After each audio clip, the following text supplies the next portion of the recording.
Good evening, Bill Wadman, joining us from Brooklyn, USA. Ye Planet Earth, Yeah, solar system, yeah. Milky Way galaxy. Well, howdy there. How are you? I'm good, Sandy. How are you? I'm fine. Don't stop. Yeah, it's post-Christmas, pre-New Year's. It is. It's our last show of the year, and it's our first show again in quite a long time. We've had so many things this year that seem to have got in the way of our recording, which has been sad for me. It's unacceptable.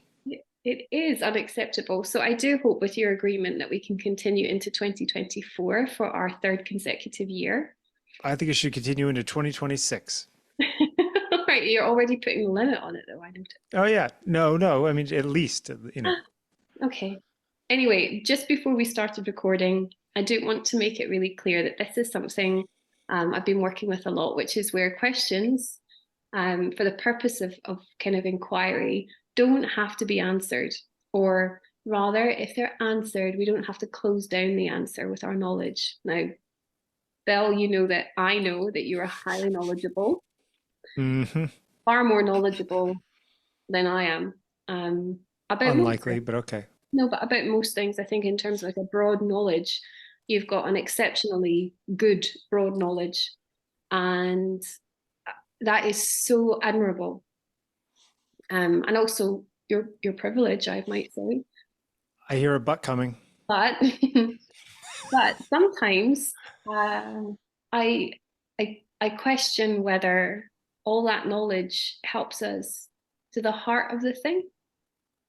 And I don't mean any disrespect. And I thought we would record this part actually, and I would say this for anybody watching as well. My way isn't this way, and it's certainly not the right way, but it is a way. And for purposes of tonight's show, I would like us to try and use that way. You can say no, of course, and then I'll just stop the recording and we can put this on. But you obviously could say, Sandi Robertson, stop being such an idiot. Of course, I want to use my knowledge to impress everybody who's watching, all 14 people. All right, I will do my best to not use my knowledge. And also Scout's honor. the other thing that is good, I think, for the purposes of tonight's show is that the art that I've chosen is not art that I know very, very well.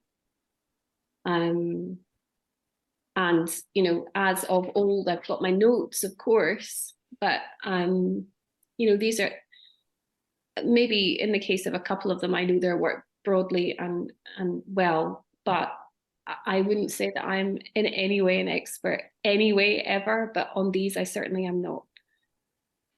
But anyway, we begin.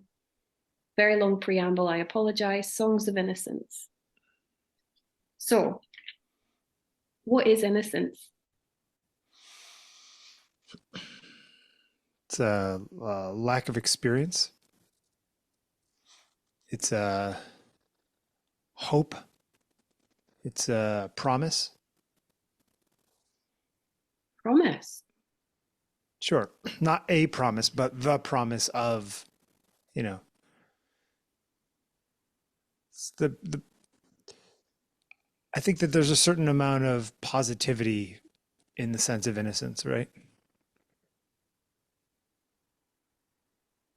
Okay, is that something that is a general response to the word? Do you think that people generally, that if you said the word innocence to them, they would have a positive connotation? Well, I just mean that there's a, I think that innocence comes along with a positive outlook, you know? Okay. Like there's a belief that the world is good before you're corrupted kind of thing, you know? Well, I mean, we'll come to that, I'm sure. But, you know, innocence, nocere, injury or injure. Innocere is to injure. So innocence is not to injure or not harming. hmm Freedom from guilt. hmm Do you think we're guilty, Bill? As human beings, are we always guilty? As a no, I don't think so. Are we innocent? Until proven guilty, perhaps, yeah. Um, I like the idea that we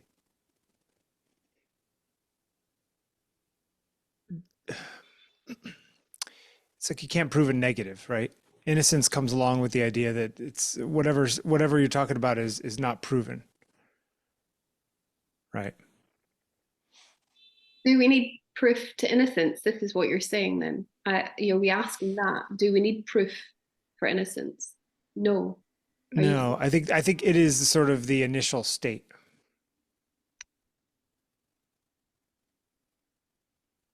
of our lives, as in when we're born, you mean? Yeah, I mean, unless you're, you know, of certain religious proclivities. I was going to say, St. Augustine came along and crapped all over that one. Yeah, the original sin thing, that's just putting people in their place before they even get a chance to start moving.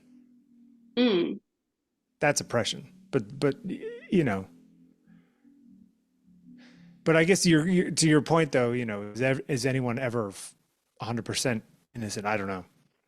I mean, do we Probably carry not. guilt? Do we carry guilt with us from things that we have not ourselves done? Yes, I think we do. Or I think sometimes other people make us feel like we should. Right? So our culpability doesn't lie in our own actions. Yes, although I think it should, personally. So if it should, again, what is our innocence? What is your innocence? Uh,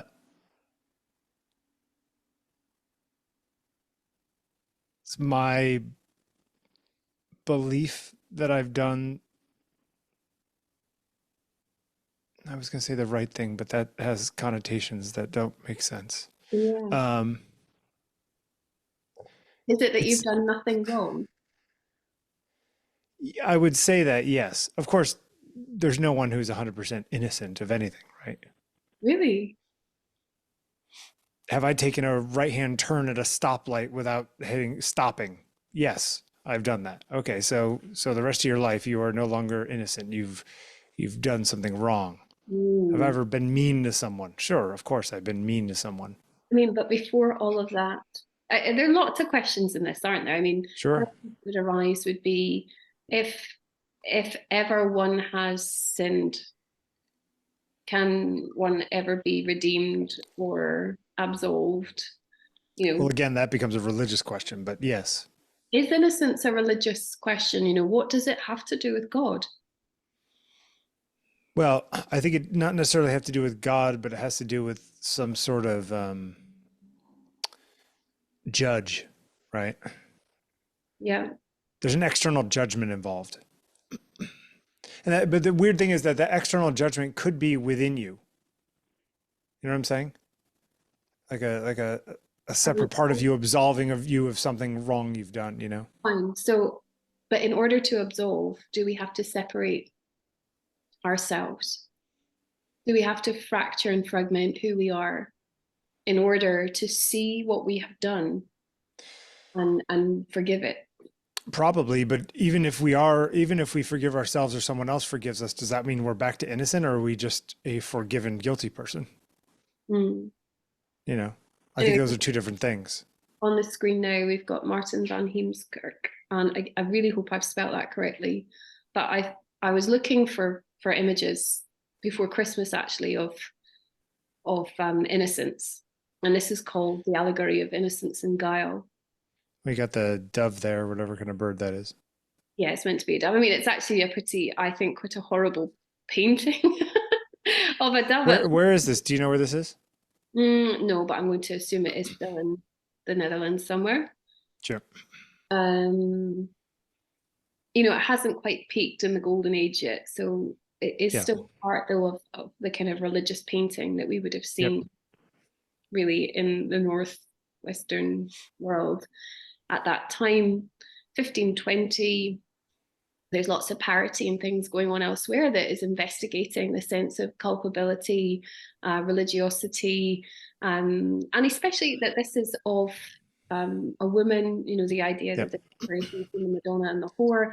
And this does this, although the woman in the painting, I'm not quite sure who she is. I will spend time after our Well, I show. guess this is a bit of a move into the secular, right? Like some rich person paid for their daughter or wife to be painted this way, right? Yeah, that kind of thing. Right, but it is the allegory of innocence and guile. I mean, there is that cunning there. If you look at her gold braiding, it becomes the serpents in her Yeah. hand.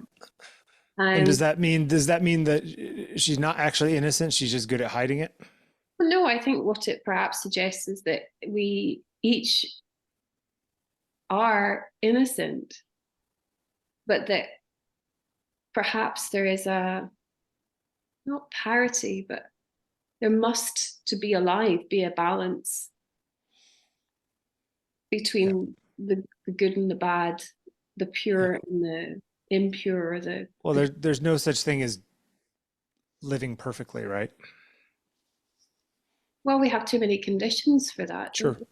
Too much chaos, too many decisions, too many branching models, that kind of thing. Yeah. I mean, from Matthew, be ye therefore wise as serpents and harmless as doves. This is the hope for us. Wise as serpents, cunning. But that assumes some sort of, not only should you choose to make the right decision, but that you should know the difference between a right decision and a wrong decision, right? But that again is conditional, isn't it? The knowing part, we've talked even just in the blurb at the beginning, my intro, Sure. like knowing gets in the way of wisdom, right? Often. Yeah, well, I think the two get confused. Knowledge and wisdom often get confused, right? I'm curious, this one though for you is like, do we possess innocence?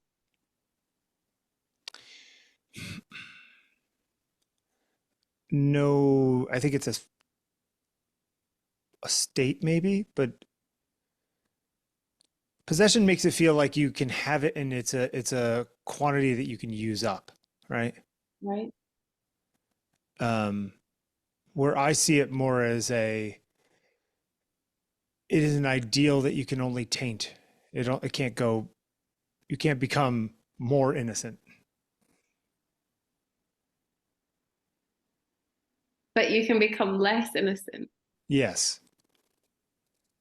It's the end of the line. It's the white sheet of paper, but anything, you can't make it any more white, but you can soil it. Does this mean that you don't like innocence, Bill, because you don't tend to like things that have these kind of off the edge of the cliff moments? Actually, I do like it because I'm an idealist and I like the idea that you can't go any further that way. You can put your back to it and lean as hard as you can, but it's not going to fall off. It's just not going to go. You can't go any further that direction. It's a good brick wall at the end of that line. Oh my goodness, this way of interpreting it is problematic for me. That Okay. the brick wall that we end there, that there's nothing of it. Like, what do you think it would be? Kind of have this. I don't mean that I think that. Wait, you imagine that you can like bloom inside of innocence? Something like that, or that all these descriptors we use are always problematic because the language doesn't allow for the true essence of what we mean, I don't think. Well, language is always the limiting factor in a lot of conversations about philosophy, right? Well, it is, and always you and I come up against this. Sure. But, innocence is like reaching, that for me, there's a conflation of innocence and love. Right, there are many other words and symbols that we put in the mix with innocence. But the reason why I asked you, going back to my question actually earlier about possession, do we possess innocence? Possession means that I think there are some people that think we can buy it back, or that we can find it if we look for it, or to me maybe that doesn't apply, as you say, that you can't own it, you can't consume it. Like this nonsense about like, resuming your virginity or something like that, this kind of stuff. Like, yeah. Also, when you then said about it being like the end of the line, I do know what you mean. but that feels difficult for me, in that innocence doesn't stop something. Innocence doesn't stop something. And also, again, very difficult within the limitations of this format, of our language and so on, but that it has no, it's not separate.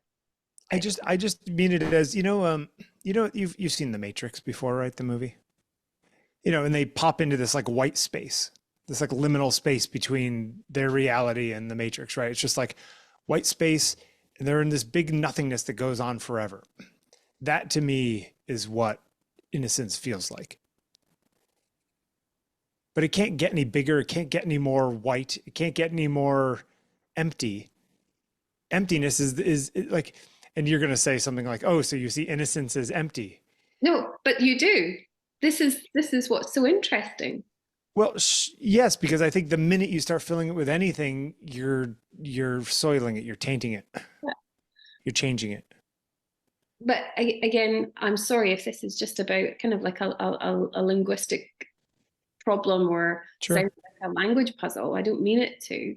But if you are putting together innocence and nothingness, does that mean that it does have a relationship to God? Yeah, I mean, as a non-believer, I think that what I'm trying to explain is what people are trying to explain when they use that word often. Well, that's what it sounds like to me. But I also, as somebody who, by the way, I had the most. But I see that as an ideal, not as a thing. You know what I mean? Like that's, it's like the concept of nothingness is equally whatever. I'm sorry to cut you off. No, it's fine. This is, it's just always so interesting how, our use of language, my use of language, I ask myself, and I look at this for myself, my use of language brings me up against so many problems, because it jars with often what I really mean, and sometimes what I actually believe. And the limitations of the language around notions that are deeply spiritual or philosophical or religious kind of counters the deep passion, I suppose. I struggle to convey the deep passion that I am in the language I have.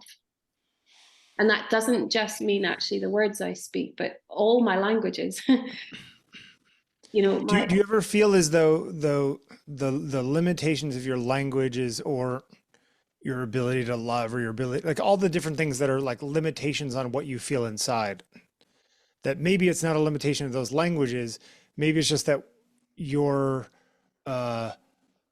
overestimating what you feel inside? Does that make sense? Try it again. Tell me You again. you think what's inside you is 600 degrees, and you say, well, I'm limited by the fact that I can only output 300 degrees, and therefore you can't understand what's really going on in me. Well, maybe it's not actually 600 degrees inside.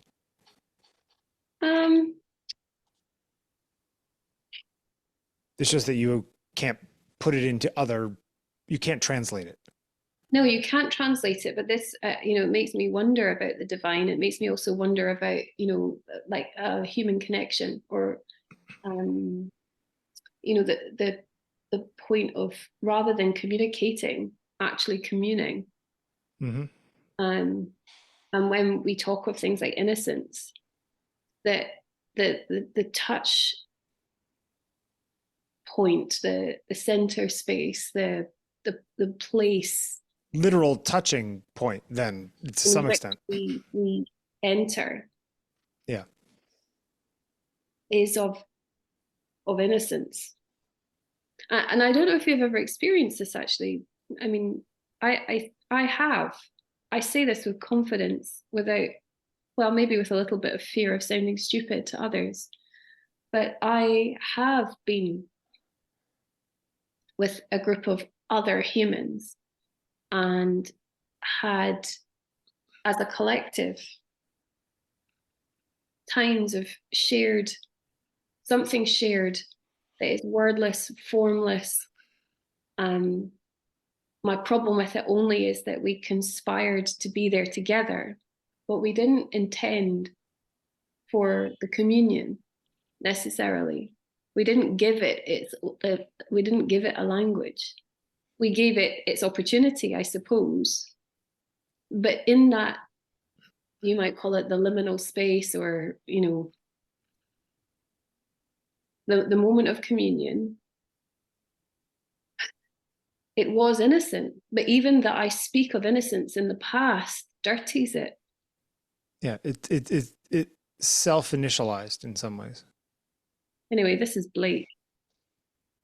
Do you like Blake? I changed how I feel about Blake.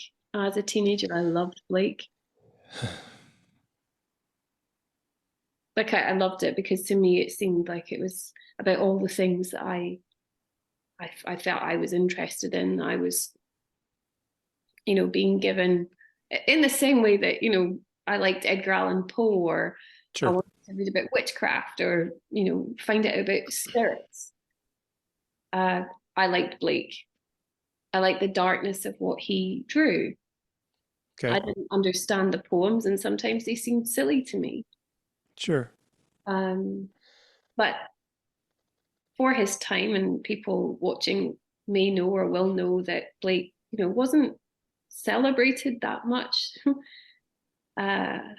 because he was seen as being this strange, esoteric idiot. I mean, I can't remember which way around it was, whether it was Wordsworth or Coleridge thought he was a loon, whilst the other ones did celebrate him as a genius. You know, he was quite a polarizing figure at his time. And he certainly was, I guess I would use the word unconventional, not just in his writing and his artistic output, but in his life as a whole. He was, the wrong word is irreverent, but that is kind of what I mean.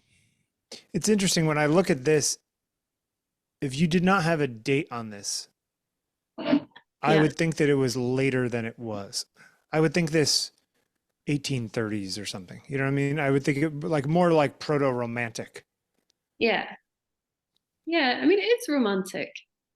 Yeah, I know, but like, but it's sort of it's the seeds of what came later in some ways.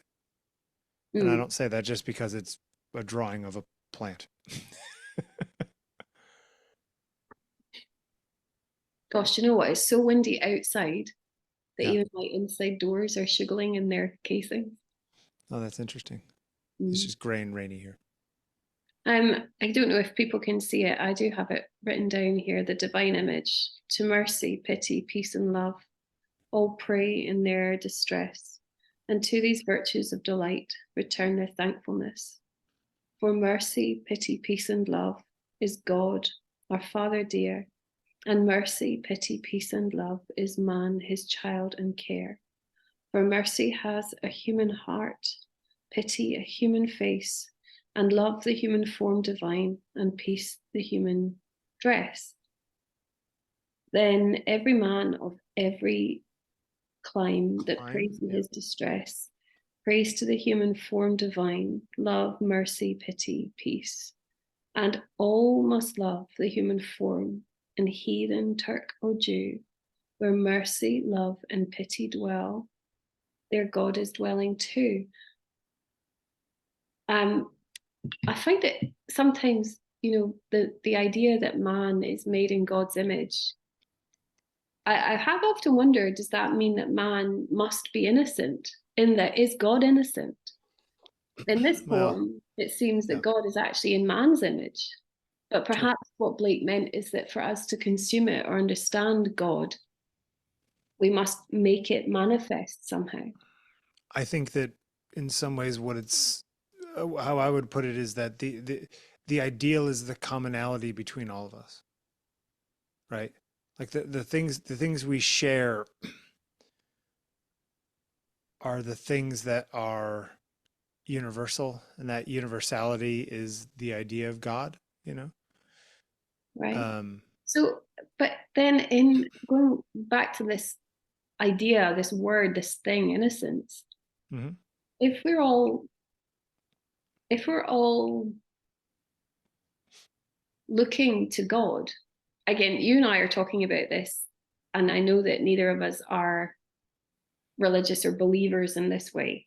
Yeah, we don't believe that there's literally a sky daddy making decisions about Earth. But okay, yes. I mean, there might be a sky daddy. I'm not sure if that's God, however. Yeah, that's a whole other question. Right, but we're all, it's like the movement. We're moving somehow together. Like humanity moves together, even in these times of extraordinary strife. You know, it feels most poignant. Like one big amoeba. It feels poignant that we should talk of innocence at this horrendous juncture of our history. In fact, what point in human history hasn't been horrendous? Yeah, that's the thing. Whenever people talk about how bad it is now, it's like it's always been bad. You just forget about the bad stuff. But it does seem particularly bleak in so many ways. Yeah. But that we are still moving together. Now, that might just be because of the unifying motion of time. Sure, you know, that's a very physical thing. But even outside of time, we somehow do have this collective, I'm not going to say nature, because that again sullies it in some way. Again, it's back to the idea of the communality, not the communication. I read the words, I hear you speak, I hear my own voice talk to me. All of that is communication. But there is something other. And it could come between the words that I read or that you speak or that I ask myself.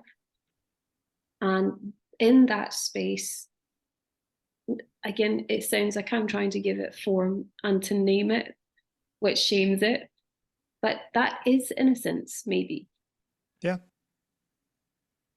Oh, well, we're done then. Thanks, Bill. Well, We're done. No more inquiry for us. Let's see the next slide. Have we looked at one of these before? Yeah, I mean, the Käthe Kollwitz stuff is very distinctive. I think even if we hadn't been familiar with it before, the fact that we have looked together at her work means that it does tend to sort of stick in one's mind the style, the very stark graphic nature of it. This is from a series called War. She made it between 1921 and 1922. And there's a kind of movement through the series of, I'm not going to say something of necessarily redemption, but there is a sense of like workers rising or arriving or things happening. Her son had been killed in the First World War. She really came to terms with that, if anyone can, through this kind of work, the sacrifice, the mother with the child. You know, does the mother release the child into the world, or does the mother return the child to her body, in life and in death? I think it's inevitable that the child does go out into the world. But that there is, again, the innocence of love. You know, not always. Sometimes this love too is corruptible. But I am conflating innocence and love now. But I see that the mother's love with a dead child is so sorrowful and so beautiful that it is innocent. It might be utterly horrific and tainted with the circumstances of in this case, war. Yet,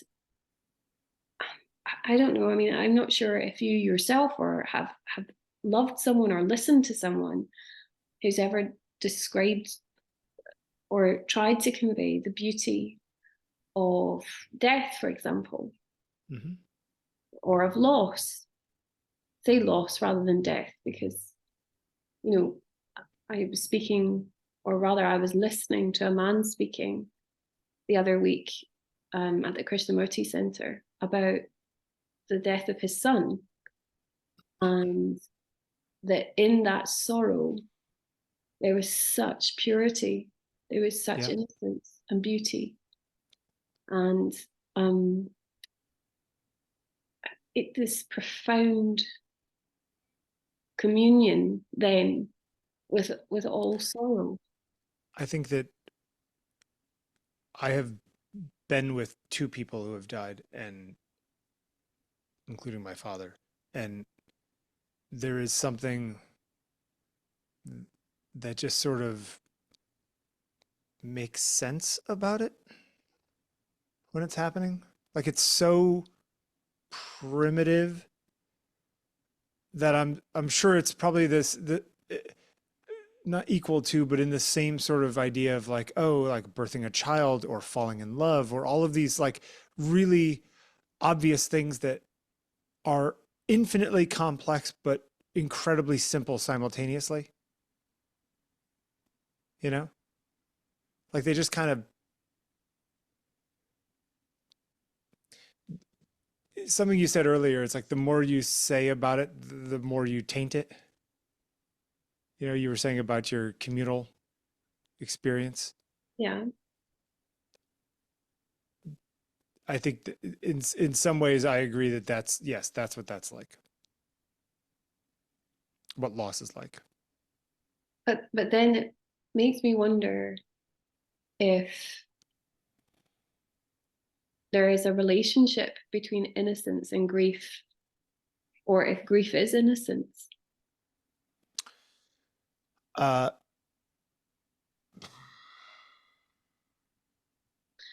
think this is the one that I use all the time. If I'm trying to use words to communicate, and I'm speaking about something that is of communion. So say I'm trying to draw somebody in dialogue into a communal space or experience. The thing that often I use is not love or joy, but it is grief. And sure. the way of approaching that might be to say that, my grief is your grief. Mm-hmm. Your experiences are different to me, but the grief felt, or that is in you, is the grief in me. And most of the time, most people, regardless of their age, their educational background, anything, can kind of get to that. Sure. It's the ego that says no, by the way. I've observed this so many times. It's the ego that says my grief is more powerful than your grief. Sure. You can't know how I feel. And that's every love and breakup song, right? Like, I don't know your experience. Sure. But I know the grief. I think that there are fundamental human experiences that cut through reality and explanation and sort of hit ground. And I think that ground that they hit is innocence. And in some ways, sort of, they sort of hit that nothingness thing again, you know? They're sort of divided by zero moments, you know? Yeah, is innocence always known? Like, do we always know that it's in there somewhere? Like, do we? It's a very tricky thing, because I think, again, if we recognize innocence, we change it, right? Sure. But do we know it? Is there the wisdom of it? Is innocent an insight? I have an insight, let's say, right? And my insight is innocent. Yet that insight travels with me, whatever that insight might be, travels with me. I'm not talking about the gaining of knowledge, of course not, but the deep wisdom that comes in that moment, that kind of, I'm going to use the word epiphany. It's a crap word, because again, it takes us back into a very particular context, but that is what I mean. Like, we have these moments of clarity, and the thing that we the thing that happens at the moment of insight, I wonder whether, to me, it seems that I'm not learning something in that moment. I'm kind of, for want of a better description, I'm revealing something that is already me. I'm constantly just pulling the curtain back, Yeah. Yeah. And it's all in there. I think that matches up with my cut through analogy, right? We're just coming at it from different angles. You're saying that you're opening up and letting it in. I'm saying I'm getting down to what's underneath. Well, you also said that in terms of like innocence then being almost like the level, it's the silt at the bottom. It's the thing that it's the ground. Yeah. Everything up, right? It's the Yeah. edge of the Yeah. the edge of everything. It's the thing you can't get past. Like it's the everything at the bottom. Yeah. But does that mean that it's impermeable and therefore unbreakable? I am intellectualizing now, which is sure. Yeah, absolutely. But that's what makes it wonderful, right? It's immutable. Yes, but then why do we struggle so much with our guilt? If we say that innocence is intractable, it can't be gotten past. It is our being, our soul, our core, whatever descriptor you like to chuck at it. Then why do we think that we are corrupted? Why do we assume that we're so dirtied and sullied? I think we hold on to guilt because we are scared of forgetting the mistakes we've made.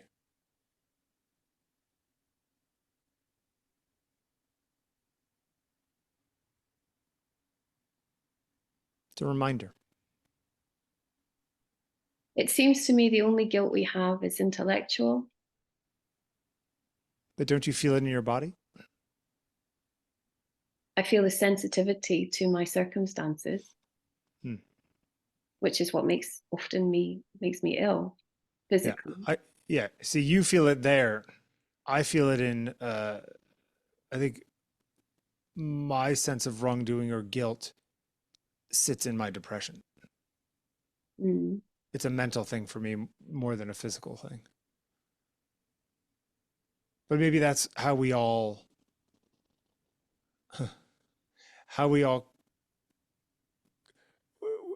we want to carry all of that stuff, but keep it contained from the innocence so that, that we don't corrupt.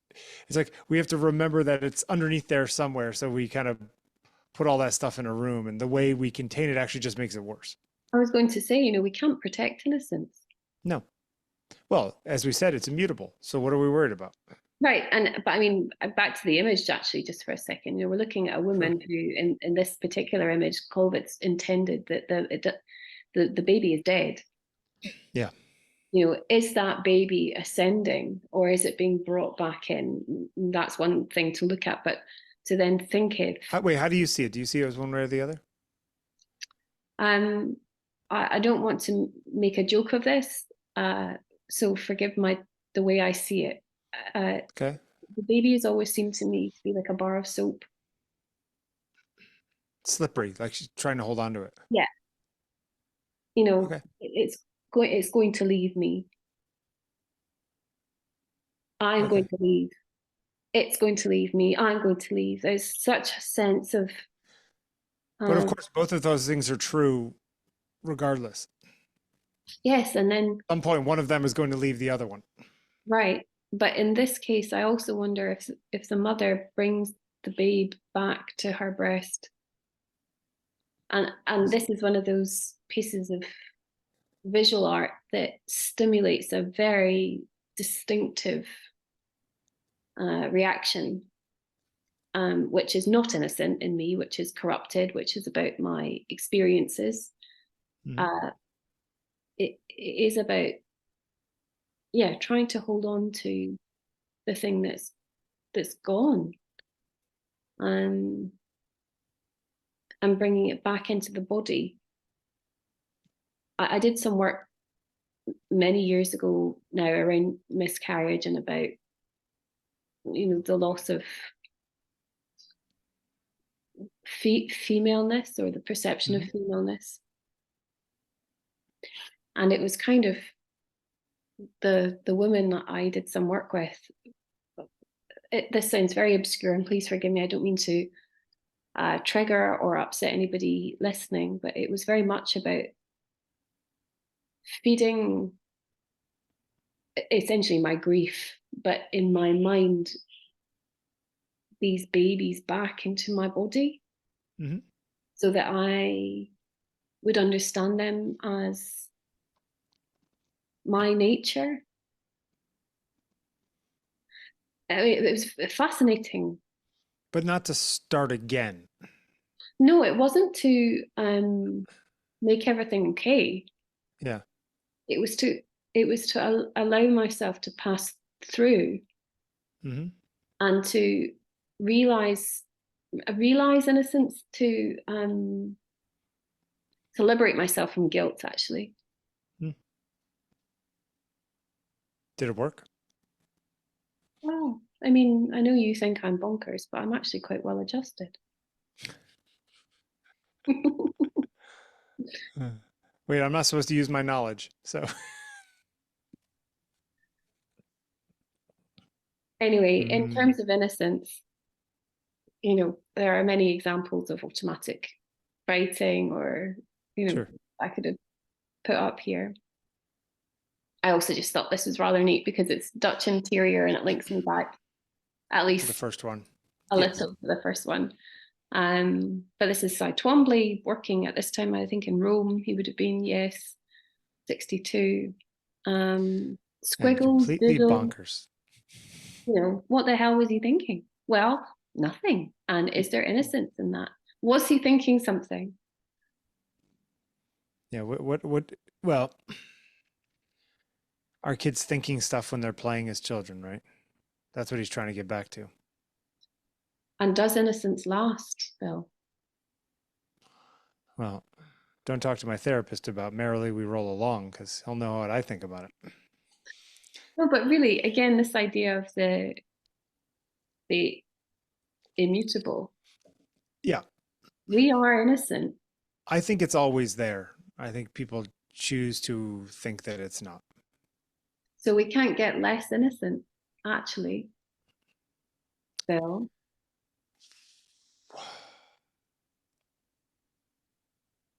We can change our experience, and we can change our state of perception. We could change what is between us and innocence. Yes. That makes sense to me. You know, I look at work like this, or I mean, I know Mark Toby's way of working was different to this, but nonetheless, if I'm faced with a big Mark Toby painting, I always think to myself, you know, what sort of the elemental nature of it always strikes me. The same with often Rothko or other large scale mid-century painters. You know, they do this thing, to me at least, where I question, you know, the interchangeability and now the immutability between love and hate and grief and beauty and innocence. You tonight have given me a change. It's created a change with what you said about innocence being the brick wall. That fundamentally shakes me. Sorry. No, I'm delighted. I don't think of it as a bad thing, though. I just mean that it's sort of it's like you land and you can't go any deeper. It's like it's like lowest potential energy. You know what I mean? You can't fall from there. You can't fall deeper into nothingness. You're at the bottom. In the bottom, or in everything, like the kind of simultaneous of everything, you know. Yeah, I use the bottom just from like I always think of things in a gravity perspective, you know. Of course you do. You like Cy Twombly? Yeah, I do actually. But mainly, I love his photographs actually. Got a lovely book, Twombly's photographs. Anyway, Bill, are you innocent? No, let's say no. Sandy Robertson, are you innocent? I don't know. Are you? Yes, Bill, I am. You're absolutely innocent? Yeah, I could tell. A guileless twit.